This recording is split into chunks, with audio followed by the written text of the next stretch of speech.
Wow, saksi sejarah dan kemudian juga ada suka duka berada di Sekretariat Negara, begitu ya. Awal mulanya ini Prof. Yusril diminta oleh Pak Mudiono langsung dan menjadi penulis pidato yang tadi itu Bapak sudah sampaikan gitu. Kemudian cukup lama juga Bapak berada di Sesnek. Berapa? 4-5 tahun. 4 sampai 5 tahun. Di situ tidak hanya menulis pidato saja, tetapi juga ada hal-hal yang lain. Iya, tugas saya antara lain menyiapkan naskah-naskah kepresidenan. Salah satunya dengan Pak Mohanto mungkin? Ini juga beliau. Halo Bapak. Pak Mohanto apa kabar? Alhamdulillah baik. Sini. Iya. Yang duluan Pak Mohanto dulu di Sesnek? Saya tahun 80. Iya, beliau. Jadi sampai eselon 2 beliau baru masuk. Tapi pertama masuk kelihatan gimana nih? Masih culun. culun itu gimana tuh gambarannya? Kan mantan guru ngaji ya, mau nggak mau ya itulah, bukan tapi lebih ganteng sekarang sih. Gitu. Jadi culun itu dalam penampilan.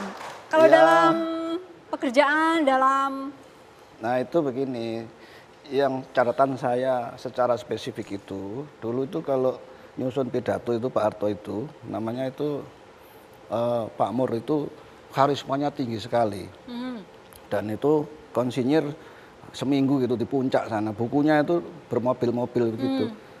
Nah, itu Pak Narto itu yang keduanya. Tapi begitu beliau diganti Pak Yusril, jarang bawa buku, nggak tahu konsepnya dari sini gitu. Kira-kira seperti itu yang saya tahu itu. Buku yang banyak itu masuk semua ke sini. Ya kira-kira gitu. Jadi kalau perpustakaan jalan begitu. Itu.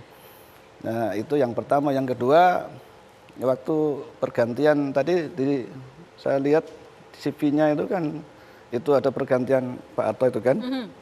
Nah itu dulu beliau satu-satunya yang dicari oleh Pak Mur. Karena jenderal nggak berani ngadep Pak Harto. Artinya Pak Yusril yang dijadiin sandra itu. Ini biar cerita sendiri nanti. Gitu. Yang diumpanin gitu. Kira-kira begitu. Karena beliau tadi pemberani betul gitu. Gitu. Pemberani tapi maksudnya pemberani dalam arti ketemu dengan Pak Harto tuh santai aja gitu nggak? Oh, dianggap anaknya atau mungkin menantunya dulu begitu. Jadi aja gitu, santai aja gitu.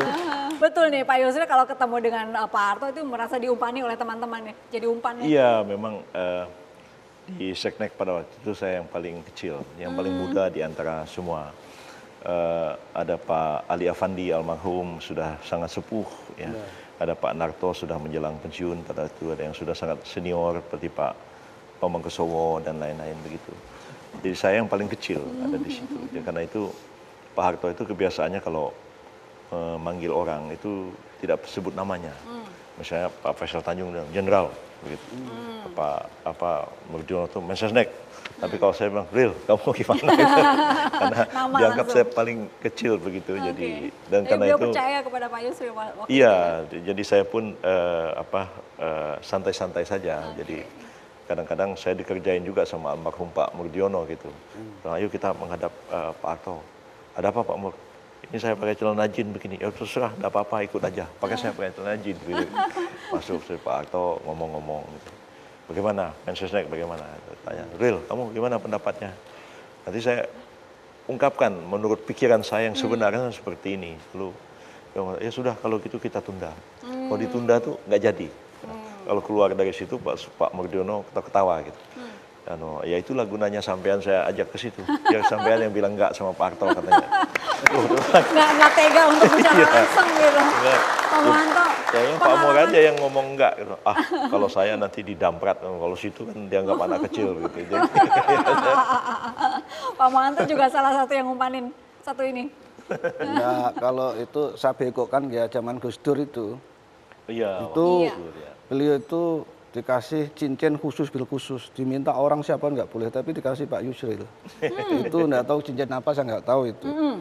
Jadi rupanya Gus Dur itu punya cincin banyak juga gitu loh. Tapi satu-satunya itu yang dikasih Pak Yusril itu katanya untuk jimat supaya jadi presiden kasih begitu. Wah, kode lagi yang kedua nih. Dipakai nggak Pak? Nggak ya?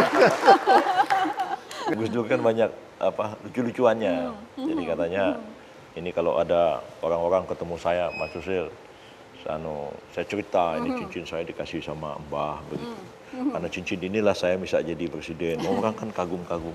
Waktu mau pulang ya mau sampean saya kasih oleh-oleh. Ya mau Gus, apa? Lah ini cincin saya mau kasih.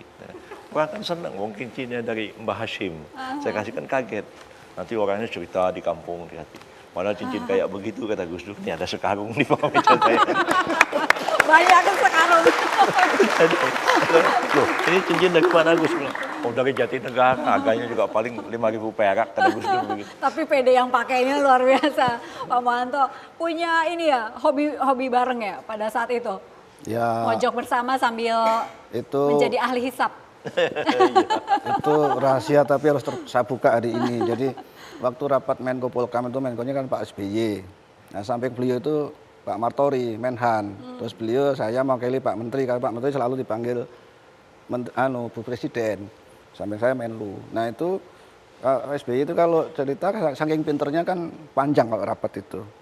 Nah, beliau kadang-kadang, waduh capek nih, ya keluar dulu, ngapain udut gitu, udut. Nah lama-lama Pak SBY, loh kok ini 3 orang kok selalu satu keluar gitu, jadi tahu rupanya. Jadi rokok. Jadi kalau ngerokok itu ya, Bu Indi, ini belum selesai itu ngerokok lagi.